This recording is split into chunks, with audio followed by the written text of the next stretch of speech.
கர்த்தருடைய பரிசுத்த நாமம் மகிமைப்படுவதாக. 34ஆம் சங்கீதம் 8ஆம் வசனம்.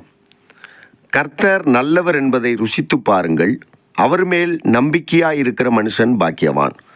கர்த்தர் நல்லவர் என்பதை ருசித்து பார்க்க வேண்டும். அன்பான தேவஜனமே, நாம் ஆண்டவராகிய கர்த்தர் நல்லவர் என்பதை ருசித்து பார்த்து விட்டோம்.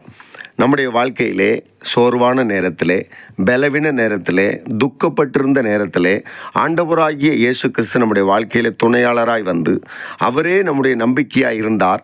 நாம் ஆண்டவராகிய இயேசுவை நம்பினோம். நம்முடைய வாழ்க்கை செழிப்பாய் மாறியது. நாம் இயேசுவை ஏற்றுக்கொண்டிருக்கிறோம். இயேசு நமக்குள் வரும் பொழுது ஒரு ஆசீர்வாதத்தை நாம் பெற்றுக்கொள்கிறோம். கர்த்தர் நல்லவர் என்பதை நாம் ருசி பார்த்து விட்டோம். நம்முடைய ஆண்டவராக இயேசுவின் நன்மையை பெற்றுக்கொண்டு விட்டோம். கர்த்தர் நல்லவர் என்பதை ருசி பார்த்து விட்டோம். ருசி பார்ப்பது என்னவென்றால், நாம் அவர் மேல் நம்பிக்கையாயிருந்து ஆசீர்வாதத்தை பெற்றுக்கொள்வது தான் ருசி பார்ப்பது. அப்படி என்றால் இந்த வசனத்தை மறுபடியும் வாசிக்கிறேன்.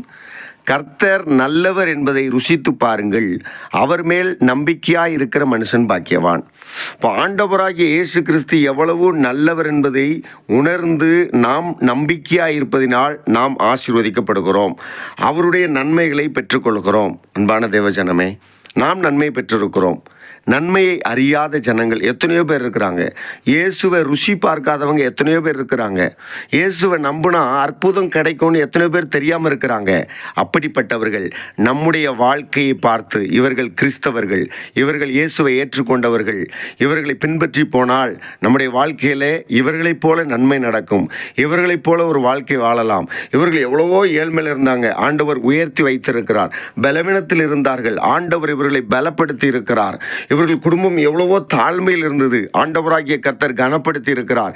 என்னுடைய வாழ்க்கையிலும் இதை செய்வார் என்று சொல்லி ருசி பார்த்திருக்கிற, நம்பிக்கையாயிருக்கிற, உயர்த்தப்பட்டிருக்கிற நம்மை பார்க்கிறவர்கள் ரட்சிக்கப்படுவார்கள். ஜெபிப்போம். மற்ற ஜனங்களுக்கு இயேசுவை பற்றி சொல்லுவோம். நாம் பெற்ற சந்தோஷத்தை, நாம் ருசி பார்த்த இயேசுவை மற்றவர்களுக்கு சொல்லுவோம். கர்த்தர் உங்களை ஆசீர்வதிப்பாராக. ஆமேன்.